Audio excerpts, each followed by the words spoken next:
Mart 2019. godine Victoria's Secret objavljuje da zatvara 53 prodavnice u Americi u toku ove godine, znači vidjet ćemo šta će biti u budućnosti, i pričamo o tome šta je dovelo do toga, šta se desilo sa Victoria's Secretom, zašto, da li propada i sve one propratne činjenice da bismo znali kako da razmišljamo u buduće, gde treba grešiti i gde ne treba grešiti, šta se to desilo preko noći da Victoria's Secret zatvori 53 prodavnice. Da bismo razumeli, ja sam malo razmišljala, da bismo razumeli šta se to sada desilo, ispričat ću nešto o početku Victoria's Secreta, zato što na kraju videa ću objasniti, sam došla do zaključka da je zapravo samim tim što oni nisu razmišljali kako su razmišljali na početku kada je brand osnovan, to je dovelo u stvari do svega ovoga, a na kraju ćete saznati zašto. Ostanite do kraja i gledajte ovaj video. Da počnemo. Dakle, Victoria's Secret je jedan od 7 brendova koji su pod vlasništvom jedne kompanije L Brands. L Brands je zapravo nazvan po The Limited, prvom brendu vlasnika L Brandsa. The Limited je bio brend koji je u srednju Ameriku, zapadnu srednju, kako oni to kažu, Middle West, kako god, koji je kod njih doveo u stvari modu Evrope, način nas, Evropljana, oblačenja i tako dalje. On je osnovao 63. godine, ako se ne varam, uglavnom 60-ih, mislim da je 63. godine, i tada je on sa tim svojim The Limited brandom pokrenuo nešto novo. Taj čovek je jednom prilikom otišao u jedan grad i ušao u prodavnicu donjeg veša Victoria's Secret. To je tada bio nov brand, to su bile neke 80. godine, početak 80-ih, i video je brand koji mu se mnogo svideo stilom, duhom i tako dalje, i mnogo mu se svidelo to što je brand bio drugačiji u jednom. Tada su žene kupovale veš isključivo one najobičnije za svaki dan i za seksi prilike su imale po neki seksi veš i tako dalje. Dakle, nije se toliko kupovalo, nije se toliko razmišljalo o donjem vešu i samim tim prodavnice nisu imale potrebe da budu nešto izložene. Sve prodavnice donjeg veša su se nalazile u nekim uličicama, zabačene i tako dalje. Međutim, ovaj brand Victoria's Secret tad nije ni bio brand, tad je to nešto bilo minimalno, tek su osnovani bili, tek je to sve počelo, ali je vlasnik, odnosno osnivač Victoria's Secreta tada odlučio da ima prodavnicu na vidljivom mestu, dakle na vidljivom mestu da svi vide na prolazu i tako dalje, i to je ono što se svidelo vlasniku The Limited brenda, i on je odlučio da uloži u Victoria's Secret. Ubrzo su osnovane još neke prodavnice, otvorene još neke prodavnice, i to je dovelo do milionskih zarada. Kada su videli da to pali, da se to ljudima sviđa, da prolazi i tako dalje, da ima zarade, oni su odlučili, odnosno vlasnik Victoria's Secreta je odlučio da prilagodi prodavnicu muškarcima. To je ona priča koja je poznata sada svima. Dakle, oni su najviše su se podigli na tome što su oni razmišljali u to vreme, znači 80-ih. Oni su napravili prodavnicu prilagođenu da muškarac sam kupuje za svoju ženu donji veš. Dakle, to je bilo onako, fantazija je bila u pitanju. Dakle, ključna reč, zapamtite zbog kraja videa, fantazija. Fantazije u smislu prodavali su garderobu u tamnim prodavnicama sa zatemljenim svetlom, sa kožnim garniturama i tako dalje. Dakle, sve onako bilo prilično seksualno, prilično su prodavali fantaziju, i onda je došlo do toga, međutim, da žene nisu se toliko palile na to, i žene su odlučile da možda malo blokiraju put Victoria's Secreta u to vreme. Onda vlasnik The Limiteda, koji je otkupio, odnosno koji je postao vlasnik Victoria's Secreta, on odlučuje da malo promeni to kupovinu za muškarce, i on odlučuje da ubaci malo ženstvenosti u sve to. Tako nastaje Roze. Sad znate zašto sam u Roze sobi danas. Tako nastaju roze izlozi, roze polici, cijel onaj celokupan trenutni izgled Victoria's Secreta. Dakle, roze malo su umelo ženstvenosti, a opet i dalje ostalo onako malo fantazija. Osim boje koje je uveo, dakle nije bilo previše toliko seksualno, koža, zatamljeno i tako dalje, nešto je zadržano, ali uvedeno malo ženstvenosti, ali isto tako je odlučio da počne da proizvodi bruseve namenjene isključivo ženama, ženskom mozgu, dakle to su krenuli push-up brusevi, zato što su tada 80-ih nije bilo toliko silikona, nije bilo, žene su imale potrebu da to sve podignu, da to sve stoji na mestu i oni su počeli da proizvode prve push-up bruseve u smislu da neki tako veliki ozbiljan lanac krene to da proizvodi. Dakle, nakon push-up bruseva oni su ubacili i drečave boje, leopard printove i tako dalje, dakle sve onako postalo seksualno drugačije, nije bilo toliko obično i bilo je prilagođeno ženama. Međutim, još jedna bitna stvar, to su bile 80-te, seksualna revolucija, žene su tada počele da otkrivaju svoje telo, počele da se odlučuju da nisu samo majke i supruge, već i žene. Odlučile su da nose seksi veš ispod garderobe na poslu, odlučile su da se osjećaju, ono što bi danas rekli, empowered. Odlučile su da se osjećaju moćno, da ne mora niko da zna šta one nose ispod, ali da to utiče na njih. To je ono u stvari što je najbitnije kod donjeg veša. Kad god nosite dobar, kvalitetan, seksi donji veš, vi se osjećate moćnije, makar niko to ne gledao. I u celoj toj seksualnoj revoluciji zapravo dolazi do toga da žene koje su malo odložile svoje majčinstvo, dakle nekad su se udavale sa 20, sada je to odloženo za nekoliko godina, one su odlučile da se posvete karijeri, odlučile su se da novac koji bi nekada potrošile na bebe u ranim 20. godinama, ovog puta odlučuju da troše za donji veš, da izgledaju seksi, da privuku svog muškarca, da zadrže svog muškarca, otkrivaju svoju seksualnost, sve to postaje onako prilično jak drive u to vreme. I tako u stvari sve to dovodi do toga da Victoria's Secret beleži nagli skok prodaje, da odlučuje da postaje broj 1 i da postaje ono što je danas, a to je fantazija, to je nešto što prodaje seks, nešto što se vrti oko toga da žene dobro izgledaju, da privlače svog muškarca, da se oblače seksi i tako dalje. Onda to sve tako napreduje do neke 2011-12. godine kada dolazi do toga da polako sve to više nije zanimljivo. Dakle, dolazimo do cirkularnog kretanja mode i to je ono o čemu sam već pričala za one koji su pratili. Poenta je da se moda uvek vrti u krug, uvek se neke stvari vraćaju, menjaju se trendovi, nikad nije jedna ista stvar u pitanju, a kod Victoria's Secret je došlo do toga da od neke 2012. odjednom kreće, mislim nije odjednom, ali malo po malo kreće da pada prodaja, brend ne beleži više konstantan rast, a u stvari šta se desilo? Desilo se to da su oni svoj brend izgradili na seksualnosti, na tome da žene privlače svog muškarca, da nose nešto što nabija grudi i tako dalje, a već od neke 2011-12. već je postalo normalno da otprilike svaka treća, četvrta žena ugrade silikone ukoliko nije zadovoljna veličinom. Samim tim što je to postalo toliko pristupačno, žene uopšte više nisu morale da push-upuju grudi, dakle nisu morale uopšte da ih nabijaju, ili su nosili nešto što im je udobno ili su ugrađivale grudi ako nisu bile zadovoljne svojim prirodnim grudima. Zato što je to sve postalo toliko pristupačno, žene su počele da nose udobne stvari. U smislu donjeg veša podjednom je postao popularan bralet, takozvani. To je, dakle, onaj udoban brus koji je više kao majčica, kao top, a opet imaš i čipkanih, postoje raznorazne varijante. Postoje raznorazne varijante bralets bruseva i to je ono što je odjednom buknulo oko 2011-12.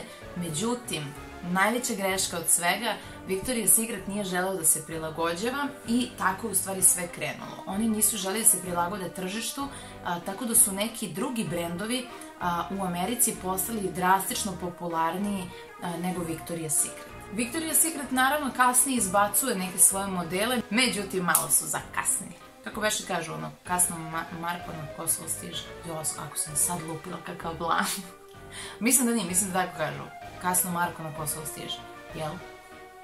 Valjda. isto se dešava i sa sportskom kolekcijom.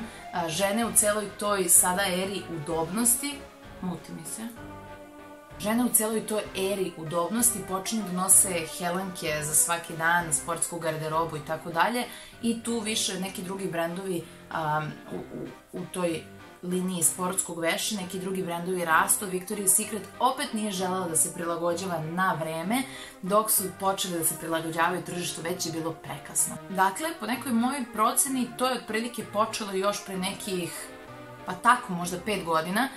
Polako se videlo da oni nisu na vreme razmišljali o nekim stvarima i već tu su neki drugi brendovi počeli da se probijaju malo na gore. Victoria's Secret je i dalje bio na vrhu, iznad svih, ali su neki drugi malo u nedostatku razmišljanja primarnog brenda, publika, odnosno mušterije, odnosno klijenti su se okrenuli nekim drugim varijantama, i to je u stvari ono što je napravilo proboj nekih drugih brendova na američko tržište. Da ne pričamo o tome što su žene primetile da Victoria's Secret veš previše košta u odnosu na kvalitet. Dakle, tu imamo malo nesrazmernost kvaliteta i cene, i ono što je u stvari najzanimljivije od svega je to što je Victoria's Secret klasičan primer onoga da cena jednako ime. Dakle, vi u tom brendu imate situaciju da su oni stavili bruseve od, po ne znam, $80, prvo da naglasim, oni nisu individualni dizajner. Vi danas imate mnogo bruseva koji koštuju po $100, €100, nije ni bitno, međutim to se pravi u drastično manjim količinama. Victoria's Secret je ipak napravljen za masovnu proizvodnju. Oni imaju svoju proizvodnju na istoku i to je isto jedna bitna stvar. Još jedan negativan marketing je bio rad dece, rad, kako oni kažu, robova, odnosno previše rade, nemaju normalne uslove za rad i tako dalje, što je Victoria's Secret svojevremeno, taj brand je to demantovao. Međutim, i dalje jedan negativan marketing koji vrlo verovatno da i ima istine, kao i svi ti američki brendovi koji se na istoku proizvode. Nemam pojma šta sam rekla sada, odnosno malo sam skrenula sa teme, da uglavnom je nebitno, uglavnom je i to uticalo dosta na sve to. I onda se dešava najveći krah od svih, najgori mogući negativni marketing, dešava se 2018. godine. Ed Razek, odnosno kako god da se izgovara, šef marketinga Victoria's Secreta, pravi najveću grešku ikada.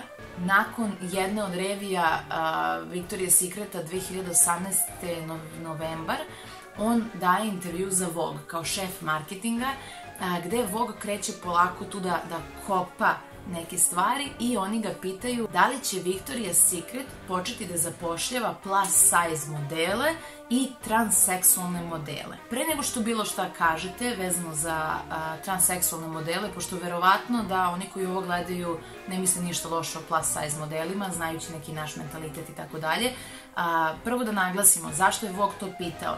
Zato što se u Americi, generalno zapadu, generalno svuda u svetu, trenutno se radi na tim pravima manjina, na slobodama manjina i tako dalje, i to je dovelo do toga da se transseksualnost, kako bi se prihvatila, promoviše i kroz modele. Većina brendova sada zapošljava transseksualne modele, odnosno muškarce, recimo, koji su promenili pol žene, oni rade kao žene, žene koje izgledaju androgeno već godinama rade muške kolekcije, tako da je to sve već nešto što se dešava godinama, a Victoria's Secret kao brend donjeg veša je neko ko mnogo zarađuje od ljudi koji su transseksualni ili koji su promenili pol ili koji se samo oblače kao žene. Dakle, ja sad tu ne znam razliku, izvinjavam se ako neko zna, nek me dole ispravi.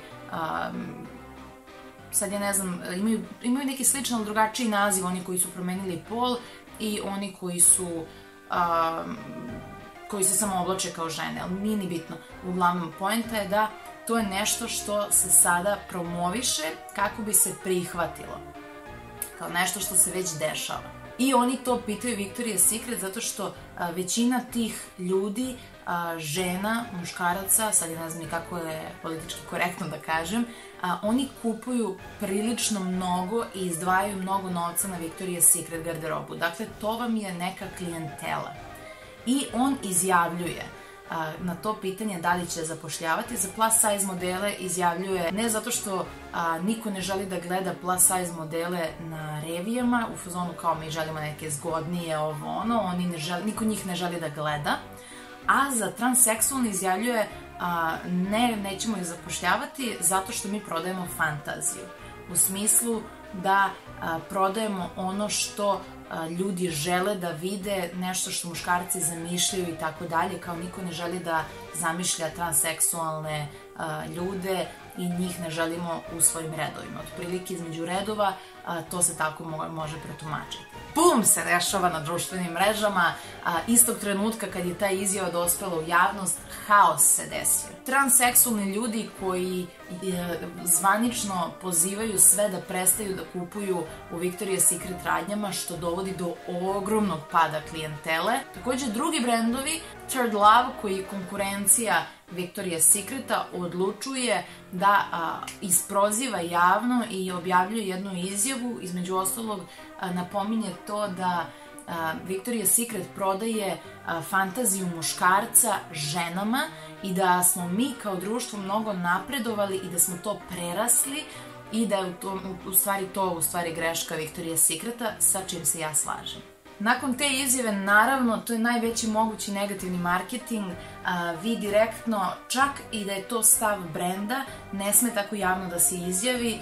Svi koji se bave brendom znaju u stvari kakav to skandal izaziva, pogotovo u današnje vreme kada je jedan tweet dovoljan da pokrene lavinu, što se u ovom slučaju i desilo.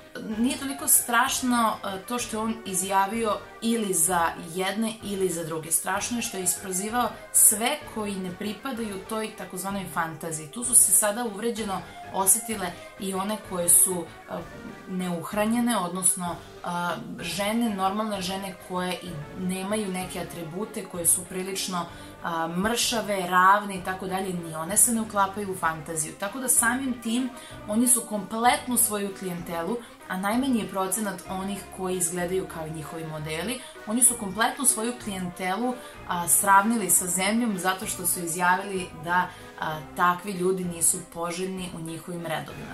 Pogotovo u vreme kada se dešava Rihanina nova kolekcija, Rihanin brend koji se bavi vešom, ona koja je ubacila žene svih mogućih boja, svih mogućih veličina, građa i tako dalje, napravila je veliki boom. Čak se priča da će Rihanna da pokosi kompletan brend Victoria's Secret, jer je potpuno napravila revoluciju sada. Koga zanima, možda pričamo neki drugi put o tome. I još mnogo brendova koji se sada bave time. Body positive, odnosno volimo svoje telo, pozitivno razmišljamo o svom telu i tako dalje. To je pokret koji trenutno onako raste prilično i Victoria's Secret kao i poslednjih 5 godina mnogo kaska za svim tim. To dovodi do toga da gospodin Ed Razek, kako god, nebitno, ubrzo nakon toga, verovatno nakon što su ga isprozivali glavešine, javno se izvinjava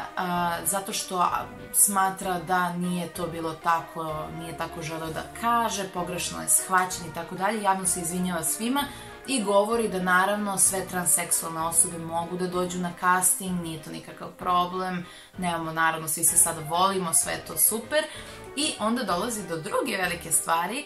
U Victoria's Secretu oni naravno, jer nisu mogli da se izbore sa tolikim negativnim marketingom, sa naglim padom prodaje, dolazi do toga da oni zapošljavaju javno zapošljavaju u javnoj kampanji velikoj prvu transseksualnu manekinku. Valentina Sampaio, Brazilka, 22 godine, odnosno muškarac koji je promenio pol u ženu, postaje deo kampanje Pink nešto, ne znam, sad, samo da pročitam. Pink Line, nisam ništa specijalno propustila. Pink Line je bila nova kolekcija uz tu manekinku, uz quote, kako se to kaže na srpskom? Ono, znate, ono kao prateća, vodeći line kolekcije, nebitno. Never Stop Dreaming, nikad ne prestani da sanjaš.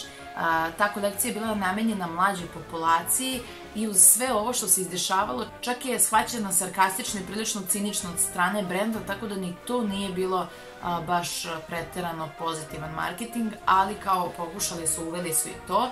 Međutim, ubrzo nakon što je ta transseksualna manekinka zaposlena, ubrzo je, nakon što su je zaposlili, gospodin Ed Razek daje otkaz, odlazi u penziju, on je mislim da oko 70 godina ima, on odlazi u penziju, zvanično zato što ima vreme za penziju, nezvanično zato što nije želeo da podrži to što se desilo, ili druga opcija da su njega otpustili kao posljedica svega onog što se desilo, ali naravno nisu to smeli tako javno jer ipak je on deo njih, pa je kao on otišao u penziju. Iako se sve to desilo, u martu 2019. godine objavljuju da zatvaraju 53 prodavnice u Americi. Zatvaranje 53 prodavnice Victoria's Secreta, da se razumemo, to je, ja ne znam da li mi u Srbiji uopšte imamo neki brend koji ima 53 prodavnice u cijeloj Srbiji. Samo zamislite u stvari kolika je to kupovna moć zatvorena u tom trenutku. 53 prodavnice oni zatvaraju u Americi i to objavljuju, o tome svi kreću da pričaju i zapravo dolazi do toga da polako, ali sigurno Victoria's Secret propada, nadgrađuju ih neki drugi brendovi. Rihanna, kao što sam rekla, već je ozbiljna konkurencija postala, već se ozbiljno priča o toj njenoj liniji, njenom brendu zapravo. Tako da Victoria's Secret, koji je želeo da bude fantazija, će ostati fantazija kako nam se čini i do toga je dovelo svašta nešto. Cene, kvalitet, marketing, nisu na vreme razmišljali o stvarima o kojima je trebalo da razmišljaju. Nisu pazili na izjave, dobro, to sve spada u marketing, nisu pazili na izjave, nisu se prilagođavali tržištu, nisu se ni na koji način trudili da priznaju da su zapravo i oni, šta hoćeš? Da su zapravo i oni jedan od brendova, navikli su da budu na vrhu, opustili su se previše i to je dovelo do toga da oni zatvore 53 prodavnice, a kako se čini, oni će da krenu da se bace na nekretnine i oni će krenuti da... Mačko, šta je bilo? Molim. I kako se čini, to je ono što dovodi do pada Victoria's Secreta. Šta je? Tako da svejedno sam došla do kraja ovog snimka, a gospodin je gladan, tako da... Ne mogu, šta radiš? Ok, šta god. Sve u svemu, kažite mi šta vi mislite o Victoria's Secretu kao brendu, kažite mi da li mislite da oni imaju kvalitetan veš, da li mislite da vrede para koje imaju, šta vi mislite generalno o njima. Ono što nisam pomenula, jer sam zaboravila, to je da oni su od tog L Brandsa koji je vlasnik činili 60% ukupne zarade. Od tih 60% ukupne zarade te kompanije koja je imala 7 brendova, 35% su bili samo brusevi. Ne znam da li ste nekada probali neki Victoria's Secret brus ili gaćice ili šta god. Kako vam se čini sve to? Da li mislite da su oni dobar brand? Kako mislite da su oni sagradili svoj brand? I kažite mi da li mislite da je ovo konačan krah Victoria's Secreta? Smetiš mi, mačko. Pričamo ovdje o nekim drugim mačkama. Sve u svemu, drago mi što ste gledali, moram da palim, vidimo se neki sledeći put. Pišite mi, zanima me da li ste uopšte znali za ovo sve što se desilo, da li znate da Victoria's Secret propada, ljudi. Molim, da hoćeš? Ajde, ustaneš, hoćeš? Ajde, napolje, ajde već. Ćao. Ma siđi dole, ne može na krevet. Beži, mačko. Ajde, stiže.